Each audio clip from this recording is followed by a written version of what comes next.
Welcome, ladies and gentlemen, to another edition of On the Road with the Lady Killer Ray Larkin. I, of course, am your host, Ray Larkin, and you guys are on the road with me here today at Los Angeles Center Studios.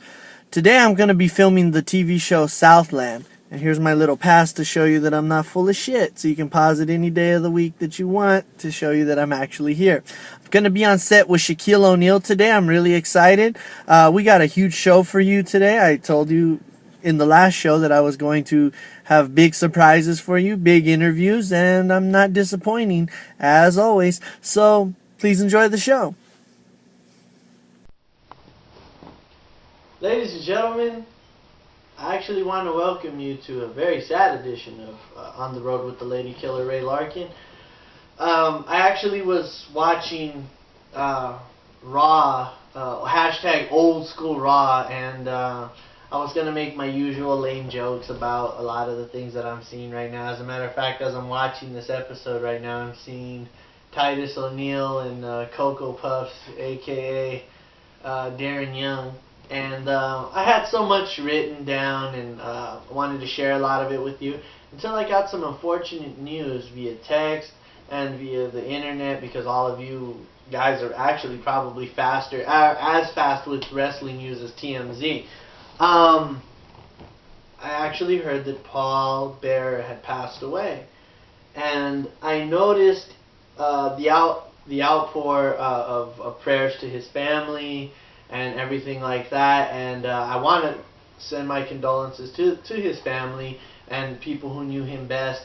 But personally, I didn't know the guy very well, so instead of making jokes about WWE, I don't think that's the right way to go, and I don't think it's the right way for me, someone like myself, to, give an emotional speech about somebody like Paul Bearer, someone that I barely knew. But I did want to tell you guys, just to maybe lighten the mood a little bit, I wanted to tell you a little bit about how he lived, about his career in WWE, and some of my favorite Paul Bearer moments. And I guess it'd have to start since I was a little kid and I first saw him in The Undertaker. And I'll tell you one thing, I hated Paul Bearer as a kid. I despised Paul Bearer as a kid. As a matter of fact, I would actually want to punch the TV screen when he would start talking for that zombie, The Undertaker. It was so funny, as a kid I used to think, man, that guy Undertaker, he's never going to make it. After Ultimate Warrior squashes him, he's going to leave WWE. Boy, was I a stupid kid. So I don't blame these marks these days, these little marks, these little John Cena fans, because at one point I was a little Ultimate Warrior fan. I was a guy who used to support a wrestler who only had 5 moves, maybe even less. So Paul Bearer managed The Undertaker, as we all know, and led him to his WWF championship against Hulk Hogan. And I still, Paul Bearer was able to draw, when he would host a funeral parlor on Saturday Wrestling Challenge and Superstars, I would really hate him because Paul Bearer was able to draw such natural heat. Because as a child, of course I feared a boogeyman-like character, or a zombie-like character like The Undertaker, so of course I was afraid of Paul Bearer and The Undertaker. Not so much Paul Bearer, mainly The Undertaker. Paul Bearer was just the voice. And then as the 90s started rolling on and Undertaker was turning good, I actually started developing a liking for heels. As you well seen from all my episodes of Fuck Jeff Meacham and all my episodes, even the episodes of On the Road with the Lady Killer Ray Larkin. I just love being a heel. My favorite Paul Bearer moment was when in 1994, when he turned his back on The Undertaker. One of the synonymous visions in my head as a wrestling fan is seeing one of the fattest men in the business with a giant ass urn just hitting the Undertaker over the head. And then afterwards, this is when I started finding the comedic humor with Paul Bearer. After he hits Undertaker over the head, he has this loud yes orgasm, and I just started laughing for the first time. And this was when I first started learning that wrestling was, that this guy was not a zombie or he was going to kill me. He was actually really funny. So I took more of a comedic, I saw Paul Bearer as more of a comedic humor to me. Like someone that would make me laugh all the time and entertain me from that point on. And then when he managed the two Undertakers, I totally was sold on the idea. And only a guy like Paul Bear can do that to someone like a kid like myself. Even back then, when almost anything could sell me over. But as I grew older, I was thinking to myself, "Oh, is this real? Is this not real?" And a guy like Paul Bear could really convince me that something like Two Undertakers was real. Especially back at school, we're like, "Oh, do you think? How do you think he was born, man?" We would actually, seriously, as little marks, when I was a little mark, I used to discuss, because of Paul Bear, how The Undertaker was theoretically cloned and then had to fight himself at SummerSlam 94, and what would happen to the other Undertaker if he would die, and why would they even have a camera inside the coffin? I just never knew about these things, and as a kid, I ate it all up, just like you little C-Nation fans. And big thank you to Paul Bear, rest in peace, for entertaining me with that. Then Paul Bear started coming back into the late 90s, kind of mid-late 90s with managing Vader. That he had his run with Vader. But my favorite moment is when Undertaker burned Paul Bear in the face. It was actually kind of a payback for Paul Bear hitting him over the head with the urn. And then I was just laughing the way, of course, Paul Bear with his typical voice, "No!" face getting incinerated. Then he was coming on Raw with Mankind as his manager, or managing Mankind, and then he had his whole face wrapped up and was cutting some of the funniest, some of the best promos in WWE history. And a guy like that, at this point, I just wanted to see more and more of Paul Bear. And then when he started talking about, after Undertaker annihilated Mankind, then he started talking about, the stepbrother and all the things he did with the Undertaker's mom and this and this and that. I was just laughing and eating it all up. And then when he would start calling Undertaker, "that red-headed punk," or a stepchild or whatever he would say, it just made me laugh so much. And I would always want to see Paul Bear skits.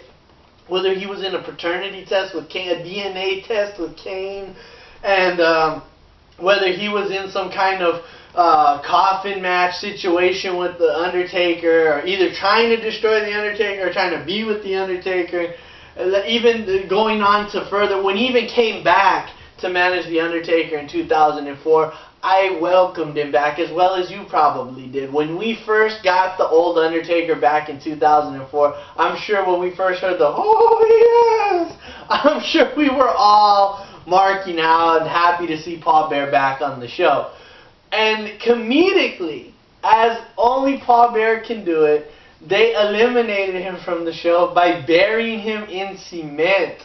And I thought that was the stupidest yet funniest thing WWE has ever done at a main event at a pay-per-view called Great American Bash, which had nothing to do with like Americans. Undertaker was the dead man. The Dudley Boys had nothing, no gimmick with America. Main event, captured Paul Bear, and this was the last match on the card. And to me, what was the entertaining point of that match? Because I'm telling you, when me and the boys, when me and JJ, when me and other friends talk about all of this stuff, we said that was probably one of the worst pay-per-views in WWE history. I still argue the saving grace to that was Paul Bear getting buried in cement, going, "No!" I don't know, like that claymation figure from Pizza Hut that used to get smashed. That's what it reminded me of, and that's what made me laugh so much about Paul Bear's run in the mid-2000s. Then we got a little more of Paul Bear, and then I kind of got a little tired of him. I won't lie to you. Because a good friend of mine, the Renegade of Wrestling, JJ Williams, was telling me that he was not too far from our very backyard in NWA promotions and doing other things. So I didn't really think he was going to bring back the Paul Bear persona. And I was really interested in meeting him, but I didn't really want to go over to the indies. Now, don't troll me yet, indie fans. I'm not a big fan, and that's my right of freedom of speech. But I'm not going to bash indie wrestling because some of the best superstars come from the indies. It's just I'm not paying attention until they make it to the mainstream. Now, Paul Bear has done a lot for probably indie wrestling to help probably pass the word to WWE. This is the next guy. This is great, and I never really noticed that. And I wish that I could have had the opportunity to thank him for that, because there's probably a lot of stars that came out of certain independent circuits was Paul Bear's word, was Paul Bear's blessing. And big ups. And again, like I said, I wish I would have been able to say, Paul, you're an amazing man for doing that. Because these days, you got Triple H bringing in cats like Sin Cara. Makes you appreciate people like Jim Ross and Paul Bear, Paul Heyman, the guys who could scope real talent. No offense, Sin Cara, you're a great talent. And then in the 2000s, he teamed up in the program with Kane and my favorite WWE superstar, one of my favorite WWE superstars of all time, the Rated R superstar Edge. And, you know, I understand that there was no room for a Rated R superstar in a PG-13 world. So I understood, even as an older Mark, that Kane and Edge was going to be a little cheesy. Their rivalry was going to be 100% cheese-tastic, cheesy, whatever you want to say. And I knew that they were going to do something, and Paul Bear, even adding him into the mix, was going to make things even worse, probably, as far as PG and wild, crazy things. I won't admit this, only until now. Looking back on those moments when Edge was nearly trying to kill him at every point, I thought it was stupid, but it's still, after so many years, since 1991, since I first actually saw Paul Bear talk about The Undertaker's arrival to the WWE, or I'm sorry, that was Brothers Love. Since I first saw Paul Bear start managing The Undertaker in the 90s, just to say the early 90s, so I don't want aficionados to troll me. But he went all the way to 2010 and still managed to entertain me. Still managed to get a smirk out of my face and to laugh. And when he would fall and then his fake body would explode or he'd be dead and then Kane would start crying, I thought it was stupid, but overall I had a laugh. And that's kind of the career of Paul Bear in WWE that entertained me for so many years. So I hope you guys enjoyed that, my little pay tribute to Paul Bear, the man, the myth, the legend. He was one of the greatest managers of all time and definitely deserves to be inducted into the WWE Hall of Fame. Unfortunately, I don't think that's going to happen this year. But this year, the Cauliflower Alley Club, a club that I'm obviously a member of, I'm going to actually go down to Vegas and pay proper respects, pay a proper tribute to the legend known as Paul Bear. So catch me on the road for that. But I promised you a great show this evening, and I'm not going to disappoint. I did a lot of interviews. I ordered a stripper. Enjoy.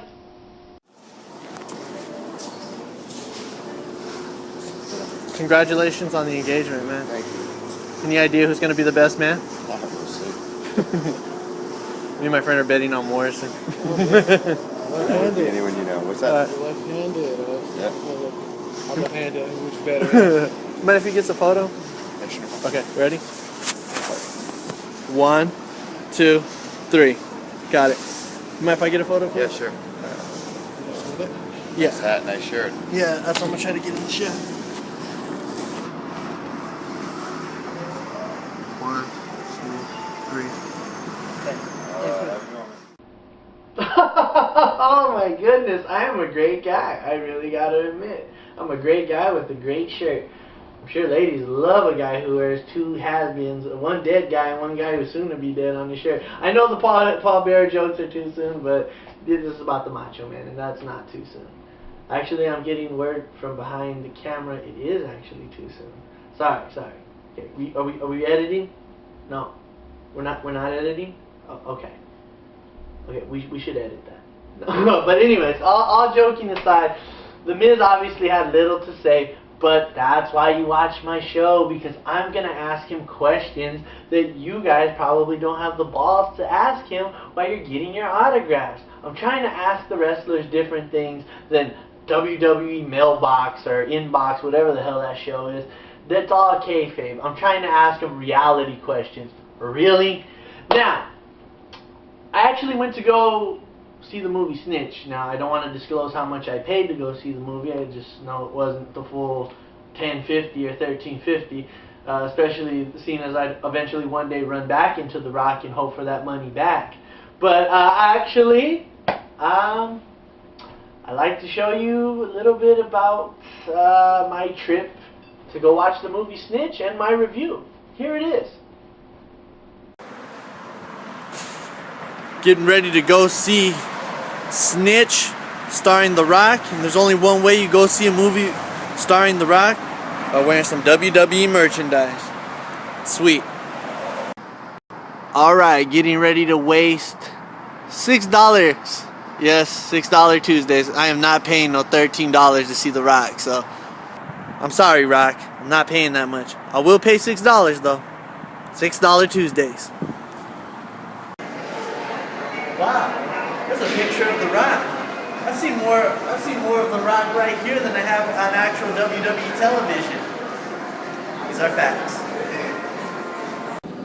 Well, I'm coming down the elevator. I just finished seeing The Rock's movie, and I have to say, it is the best movie he's ever made so far. Great job, Rock. Well, ladies and gentlemen, Snitch did surprise me. I'm not gonna lie. I actually had a great time watching the movie. Now it's time for the moment you've all been waiting for, the main event. The lady killer Ray Larkin calls for an escort. Enjoy, perverts. And now, ladies and gentlemen, it's time for tonight's entertainment. Who could that be? Hey! Oh, hello. How are you? Good. Is Ray Larkin here? Oh, that would be me. Come right in.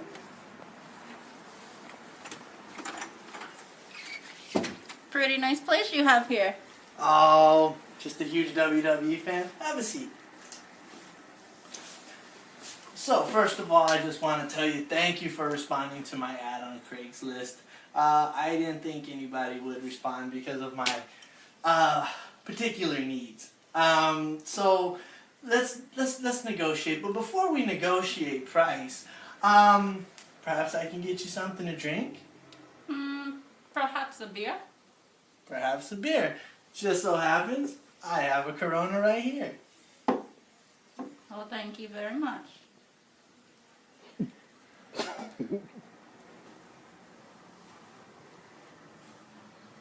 Wow, that's amazing. And you didn't even take your mask off to do it either.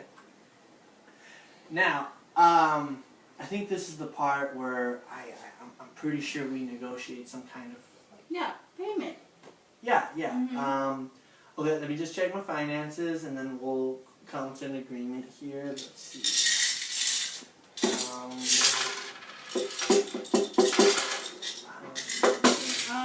Okay, it says on your ad $250. Oh, yeah. Okay, this is 25, 50. Let me get the 2. Okay, so you're telling me it's $2.50 that you wanted in the ad, or? Oh, I just left it kind of vague. Okay, I'm out of here because. Wait. Well, maybe we could work something out. Maybe. Okay, work something out. Let's see. I see. I got a lot of energy. You're a wrestling fan, right? Yeah, I am. Okay. Let me see. What about that CM Punk autograph right there? Oh, no, that's not CM Punk. That's I'm not blind. I know what CM Punk looked like. Oh yeah, that's CM Punk. That's his autograph. You see, the thing with that is it just means so much to me, and I probably. So you're telling me he's like your baby, and you'd rather keep that picture than have fun? Okay. Whoa, okay. Just stay here. I'll give it to you.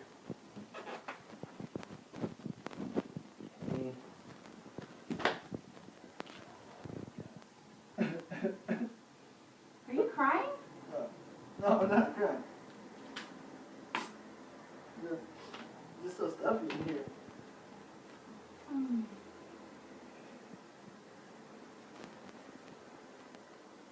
Okay, you're literally hugging your picture.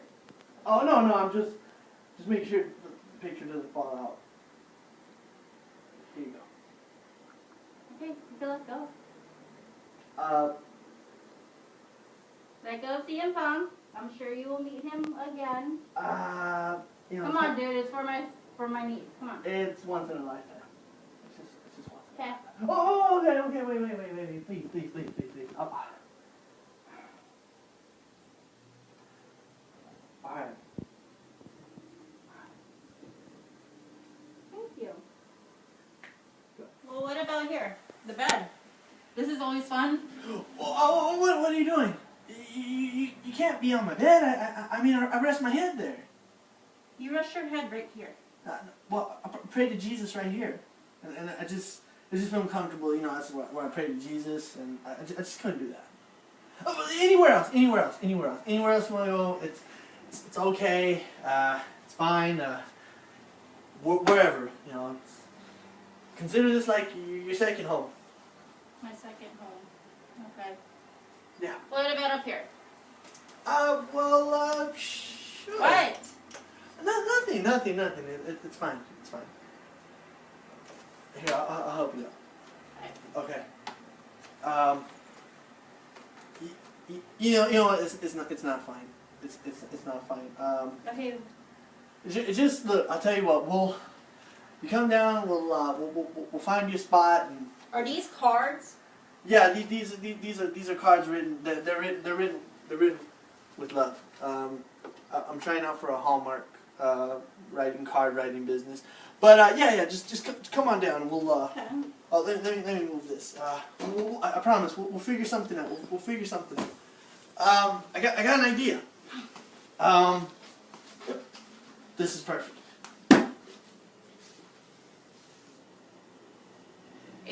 Are you kidding me? No, well, I mean, you gotta think about it like this. I mean, life's full of challenges. Every day I face freeway traffic, you know. Yeah. Face challenge. Yeah. Mhm. Look, I'll tell you what. You do it on this, and I'll give you a old Chris Jericho autograph or something. I don't know. Maybe if there's something we can work out. Okay, this is really not going anywhere. Like really. Well, Like what the Miz says. Really. there's got to be something. Okay.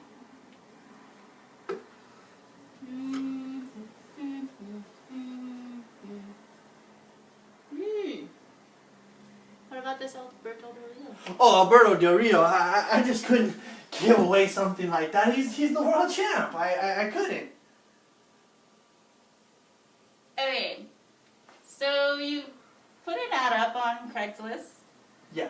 You said $2.50, but you meant $2.50. Yeah. And you're letting me dance on a little fucked up table. Yeah. And you won't even give me Alberto Del Rio. No. Isn't that great? Huh. Great, yeah. A waste of time too. So I'm gonna head out. Well, wait. Look. I'll tell you what. I'll give you the Del Rio autograph. How about that? How's he in person? Oh, he's a great guy, actually. Okay. And his announcer? Oh, yeah, that guy's pretty good too. But mainly Del Rio. Yeah, Del Rio's a dream. Yeah, he is a dreamboat. No homo, but he's a dreamboat. Okay, you gonna give it to me or what? Okay. I'll do it. Let's see how that. Well, thanks for doing this for me. And not only that, not only am I thankful for you doing this for me, but you also brought your own mood lighting with you. And that's a big plus for a wrestling fan. Well, thank you so much for doing this for me. I so appreciate You're it. touching me now. Oh, sorry. I remember the deal we made. Yeah. Well, thank you again, and I'm really gonna enjoy this. Okay, can you just sit down so I could just do what I have to do? Okay, and I'm I'll just go. I'm just gonna be over there, but I'm just gonna be over there. Just, Okay. just go. Okay.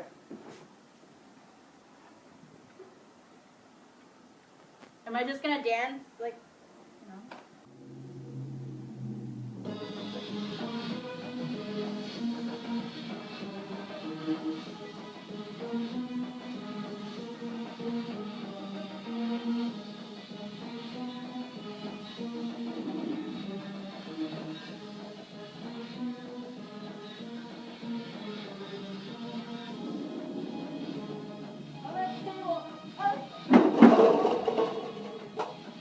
Oh God.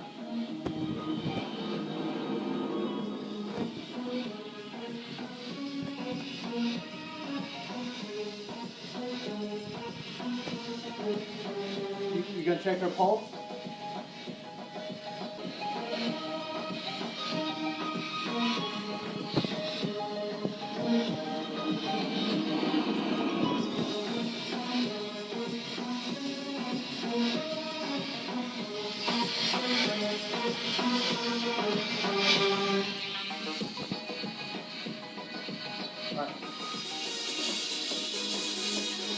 Oh man, fuck this, man.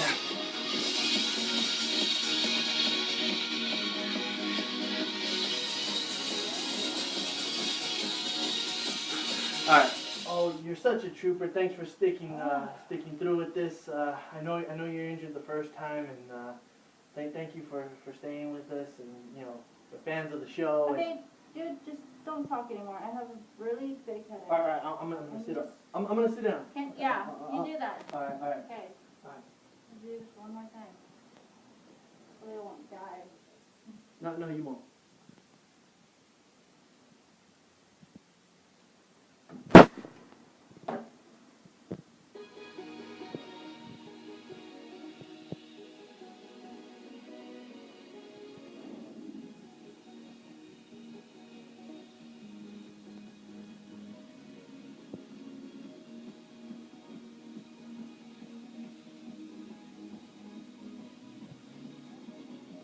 This is pretty fun.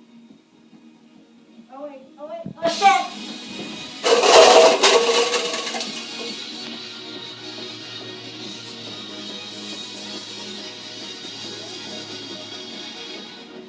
Oh no, man. Fuck this, man.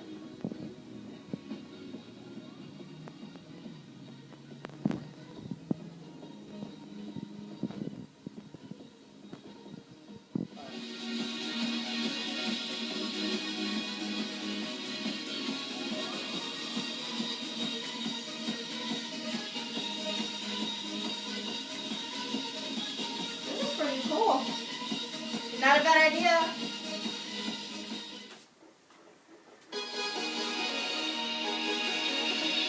Oh wait, oh shit!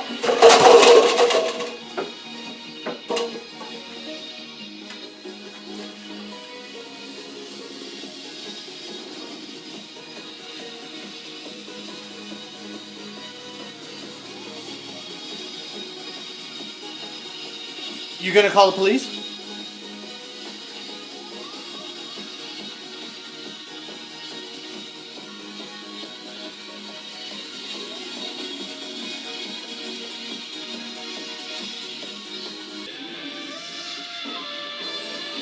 Oh yes. Oh my god, Yes. yes! Oh my God. Yes. Yes. Oh my god! Woo! Yeah. Oh yeah. Beat you. That was awesome. Oh, hey. Yes. Hey, what did you guys think we were doing? If you guessed playing WWE 13, you were right. Oh my goodness, what the hell was I thinking? Jesus Christ. I hope the authorities don't get involved. It was wild. To the woman who gracefully danced for me, I hope that you are well. I sent you a get well card and a non-disclosure agreement. I hope you signed that so you can be on the show. Well, that's the show, ladies and gentlemen. For my tribute to Paul Bear, my mini tribute to Paul Bear, for the stripper that injured herself so gracefully to entertain you guys, for the movie Snitch and The Miz, at Mike The Miz, I'd like to thank you all for watching the show, and tune in next time, because I'm telling you, you're going to be on the road with the lady killer Ray Larkin. You just don't know what the fuck's going to happen.